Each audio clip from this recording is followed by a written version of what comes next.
Go.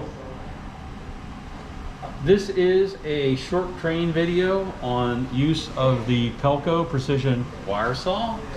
It is a fairly proven design. It is an update of the South Bay technology saw, which was essentially the first wire saw developed specifically for making electron microscopy samples for TM and also SEM. And design goes back to the early 1980s. It is a continuous loop of wire running across two spools. It's tensioned such that we only have about 1 millimeter of deflection with these two small tensioner pulleys. The motor runs the large pulleys. They are grooved, and if the wire has been installed correctly, the wire should be running in the same numbered groove, 1 to 4, on both of these larger pulleys. So that would be the first thing to check. If no one has done anything strange, it should be floating at this point. On the back side, there is a large block here of a dead weight and a knob in the rear where you can adjust it clockwise or counterclockwise, the knob, to make the wire float slightly above the stage. You do not want to use that weight to give your downward force. You're only going to use the small weight and advance it forward to apply more weight as you cut your sample. And so the maximum would be that position. Our lubricant will be delivered to the stage from this small nozzle, and it is connected to the slurry bath and the pump. And the pump has values 1 to 10, and when we start to cut, we're going to use moderate values until we're sure that we're making progress. So in general, you want to start with the slurry pump at 5 and the cutting speed around 5. Since we're using water, we don't have to set the slurry activation. If we were using a bare wire and slurry, we might also start that at 5 and see how things go and make small increases if we are not making progress, and then take it from there.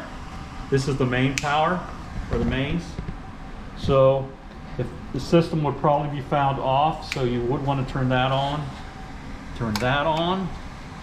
and now all we have to do before we get started with the settings is mount our sample. On the hot plate, we have the aluminum block.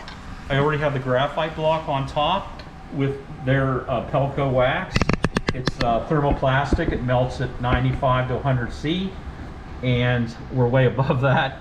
So there we go. We put some wax now just on top of the graphite block, and I just have a 500 micron piece of silicon that we'll just use as a test.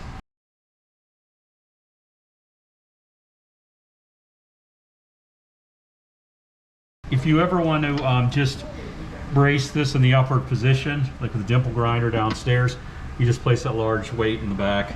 So we're going to lock the aluminum plate in place, and this is the rotating stage, so we're going to lock that in place. And again, if we wanted to pick a certain position, we could move the micrometer. Okay, so we're going to take the old large weight out. Now we're just resting on the sample. To me, I think that's good enough. We take this weight all the way back. Now it's barely touching just the front end of the silicon.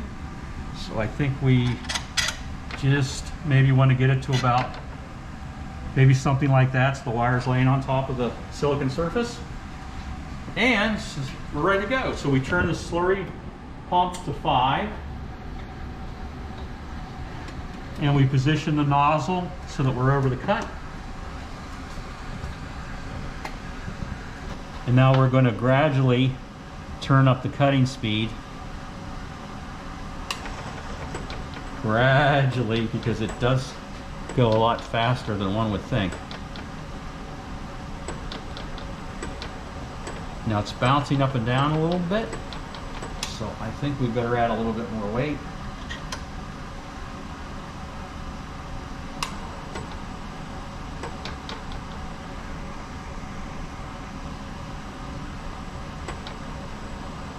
The hardest part is, I think, like with most saws, is when it first starts to engage, because the area is the smallest, and as the area gets to a steady state, then everything else sort of gets to a steady state.